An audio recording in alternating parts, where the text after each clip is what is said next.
Hello दोस्तों, आप सब लोग कैसे हो।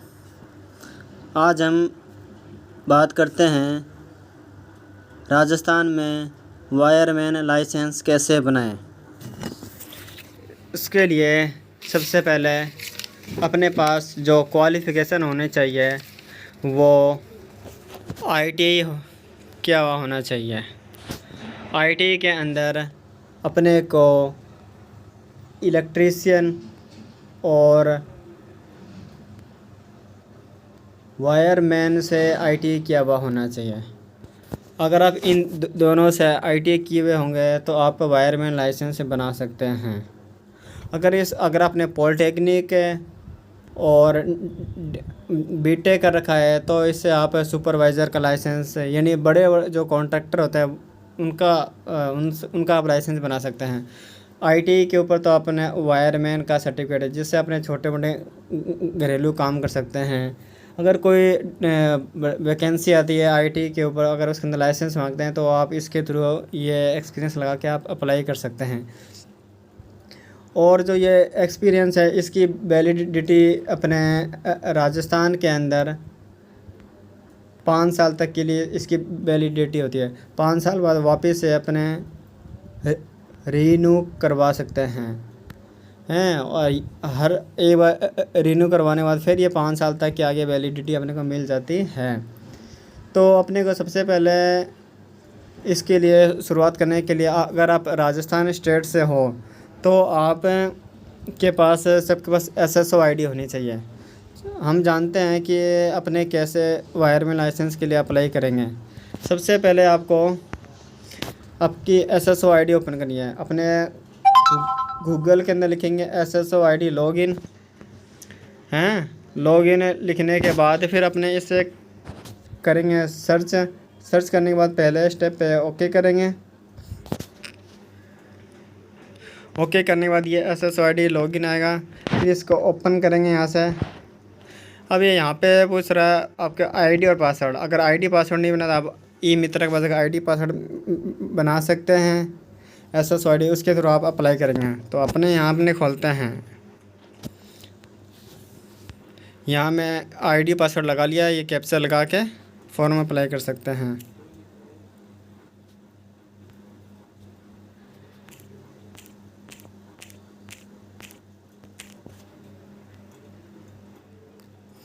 ये थोड़ा सा ये पासवर्ड मिसमैच हो गया।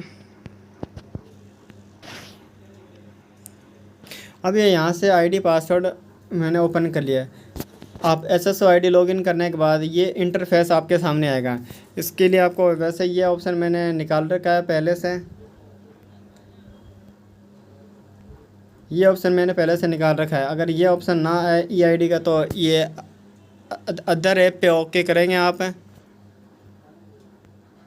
अदर ऐप पे ओके करने के बाद ये सारा पेज खुल जाएगा। ये इतने सारे ऐप आ जाएंगे इसके अंदर अपने को ढूंढना होगा कि वो ई आईडी कहाँ लिखा है। जैसे ये ई आईडी का ऑप्शन है ये ई आईडी का ऑप्शन है, इसके ऊपर अपने को ओके करना होगा। ये मैंने इस पर ओके किया। ये नेक्स्ट इंटरफेस खुला है। के बाद ई आईडी पर ओके करेंगे तो ये लिखा हुआ आ जाएगा इसके ऊपर अपने को सबसे पहले ये अपनी एसएसओ आईडी लग गई। उसके बाद ये ऑप्शन मांगता है सर्विस टाइप अपने ओके करेंगे तो आएगा ये। अगर आपने आईटी कर रखी है तो आप ये वायरमैन का लाइसेंस बना सकते हो। ये फिर supervisor class A class B. और ये अगर बीटेक या डिप्लोमा कर रखा है प्लस 5 साल का एक्सपीरियंस है तो आप अप्लाई कर सकते हो। और सीधा आपने अगर आईटी कर रखी है तो आप वायरमैन का लाइसेंस बना सकते हैं। इसके लिए अपना इस पर ओके करेंगे। फिर पूछता आगे do you have certificate permit licence. पूछ रहा है अगर आपने पहले लाइसेंस अप्लाई कर चुका है तो इस पर ओके करवाए यस पे। अगर आपने पहले कभी लाइसेंस नहीं बनाया, एक मिनट, अगर आपने पहले लाइसेंस कभी नहीं बनाया तो इस पर ओके करना है नो पे। अगर आपने लाइसेंस बना चुका है पहले तो इस पे यस पे ओके करना है। अपन नए फ्रेशर है, स्टूडेंट है, तो आपने को इस नो पे क्लिक करना है। नो पे क्लिक करेंगे तो ये पूछ रहा है, फिर आगे पूछ रहा है सबमिट, और ये 3 ऑप्शन लगाने के बाद अपने को सबमिट पे ओके करना है। Are you sure? Okay. Submit करने के बाद ये पेज आ जाएगा। यहाँ आपकी एस आई डी है कि आप वायरमैन का लाइसेंस बना रहे हो, फ्रेशर हो, आपने कोई भी अभी तक डॉक्यूमेंट अपलोड नहीं किया, डॉक्यूमेंट अपलोड करना है तो इसके पहले अपने इस आगे जाएंगे, इस पर मैनेज प्रोफाइल पे ओके करेंगे। अगर आपने किसी पहले बना रखा है तो एडिट करेंगे, नहीं तो आप मैनेज प्रोफाइल पे ओके करेंगे। मैनेज प्रोफाइल पे ओके करने के बाद ये यहाँ पे ये नया इंटरफेस खुल जाएगा। इस पर पूछ रहा है आपका नाम, फिर मिडिल नेम, फिर लास्ट नेम। जैसे आपका नाम है मनोज पाल तो आप पहले लिखेंगे मनोज इस पर, फिर ये मिडिल नेम खाली होगा, खाली छोड़ देंगे इसको, फिर आगे इस पर लिख देंगे PAL। ठीक है। फिर अपने आगे और आगे जाएंगे, इस पर फिर मांगा है फादर नेम। फिर अपने को एप्लीकेशन की डेट ऑफ बर्थ लगानी है। जैसे आपकी डेट ऑफ बर्थ है 15/6/2005 तो पहले 15/6/2005। फिर आपकी ईमेल आईडी लगानी है यहाँ पे। फिर postal house number, street light, फिर एरिया ब्लॉक है। फिर अपने डेट ऑफ बर्थ लगा देंगे, फिर ईमेल आईडी लगा देंगे, फिर हाउस नंबर है, फिर स्ट्रीट लाइन, एरिया ब्लॉक है। यहाँ पे अपने सिटी, तहसील, स्टेट कौन सा है, पिन कोड, अपना आधार नंबर है, ये सारा कुछ लिख देंगे जिसका आपका एड्रेस प्रॉपर हो। जब कोई भी अगर पूछताछ करनी हो तो आपको इस एड्रेस पे ये लोग आके जानकारी ले सकते हैं आपसे हैं। फिर ये आगे पूछ रहा है वर्क एक्सपीरियंस। अगर आपके पास एक्सपीरियंस है तो आप एक्सपीरियंस लगा सकते हो, जिससे वो देखें, जिससे वो आगे आपके बिजली बोर्ड देखेंगे इसके पास एक्सपीरियंस भी है, इसको काम बहुत अच्छे तरीके से आता है, तो आपका लाइसेंस थोड़ा जल्दी और पहले अप्लाई हो सकता है। अगर आप फ्रेशर स्टूडेंट भी हो तो भी आप अप्लाई कर सकते हो। अगर एक्सपीरियंस है तो आपके पास तो भी आप अप्लाई कर सकते हो। अगर आपने फ्रेशर एक्सपीरियंस अपलोड करो तो भी कोई दिक्कत नहीं है, नहीं कर सकते तो भी कोई दिक्कत नहीं है। ठीक है। फिर आपने आगे देखते हैं एजुकेशनल डिटेल टेक्निकल। आपने IT कर रखी है तो आप यहाँ से आपके डॉक्यूमेंट ना पूछ रहा है।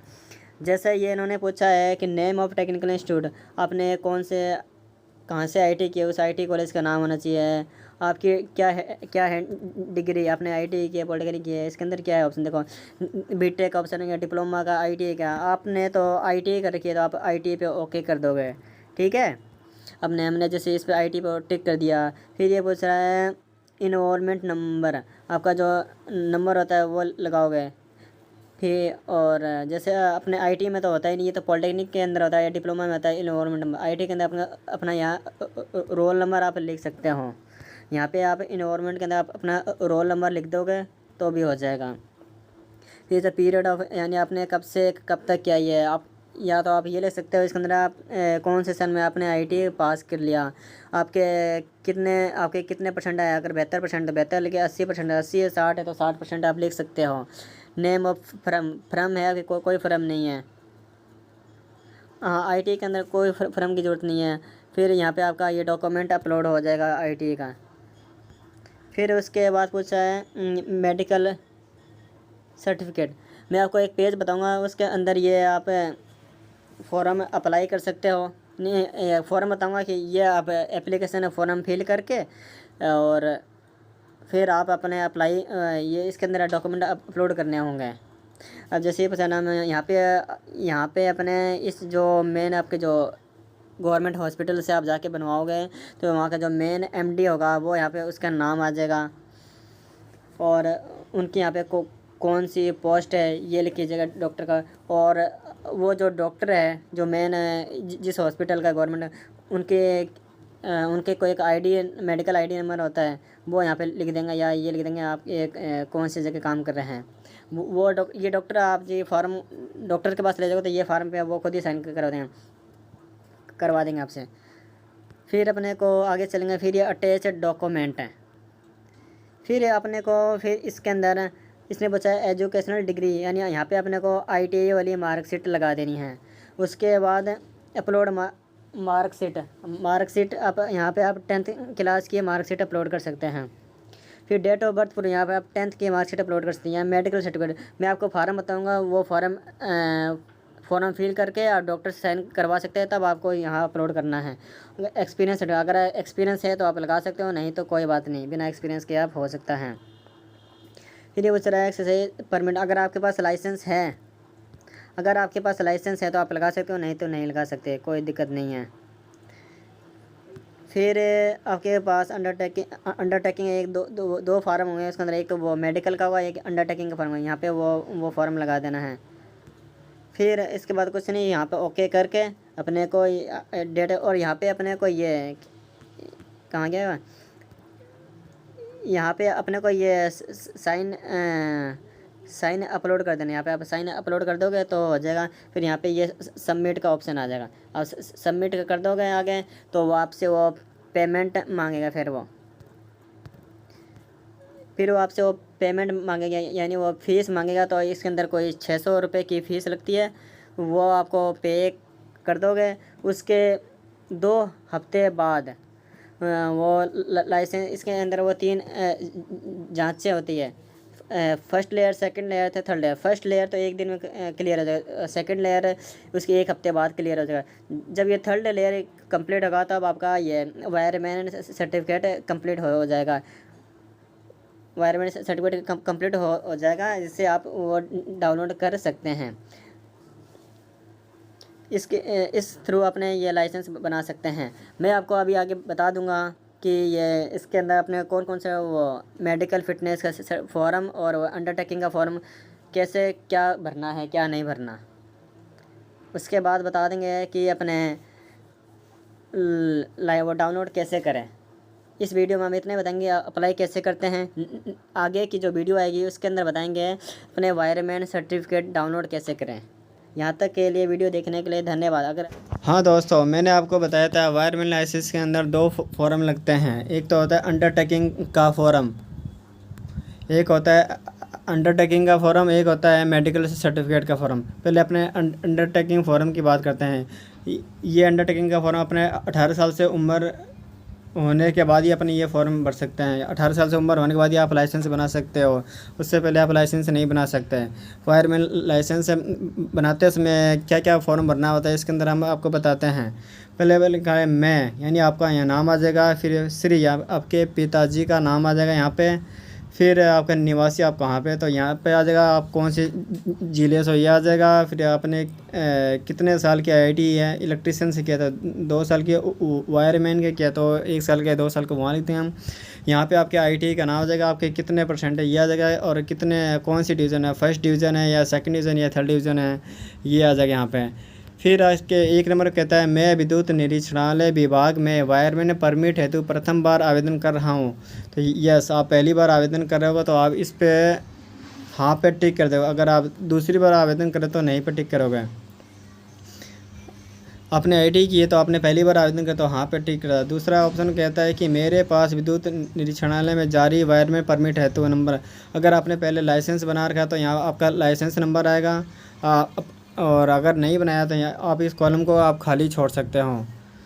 फिर तीसरा ऑप्शन कहता है कि मैं वर्तमान में, अगर आप कहीं काम कर रहे हो तो यहाँ पे आपके फर्म का नाम आ जाएगा, आपका पता आ जाएगा कौन से ज़िले में है ये आ जाएगा, आप स्थायी हो या अस्थायी वर्क कर रहे हो, आपकी कौन सी पोस्ट है ये नाम का, और यहाँ पे आपके साइन आ जाएंगे, साइन यहाँ फिर पता आ जाएगा, यहाँ फ़ोन नंबर आ जाएगा। ये तो आपका हो गया अंडरटेकिंग का फॉर्म हो गया ये। फिर अपने चलते हैं मेडिकल सर्टिफिकेट वाले फॉर्म की बात करते हैं।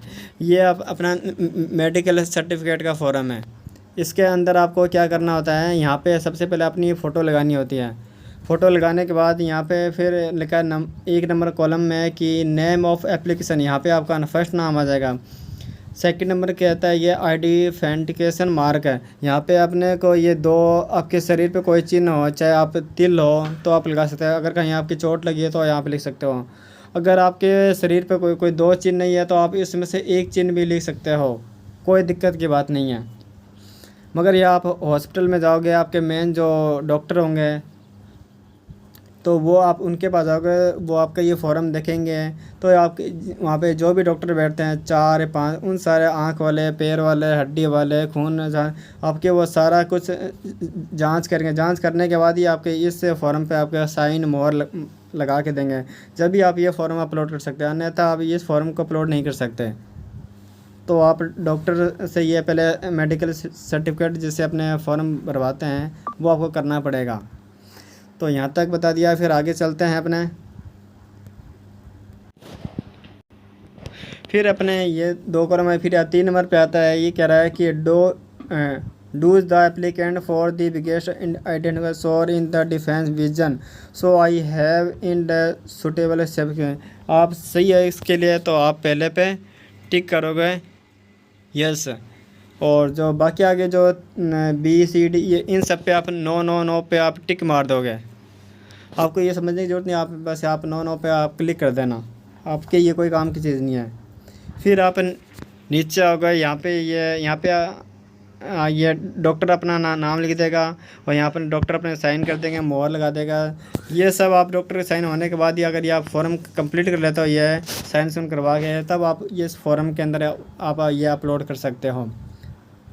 ठीक है, आप पहले ये आप दोनों फॉर्म भर के कंप्लीट करा के डॉक्टर साइन करवा के तैयार कर लो, तब आप वो फॉर्म जैसे मैंने बताया वैसे आप अप्लाई कर सकते हो। ओके।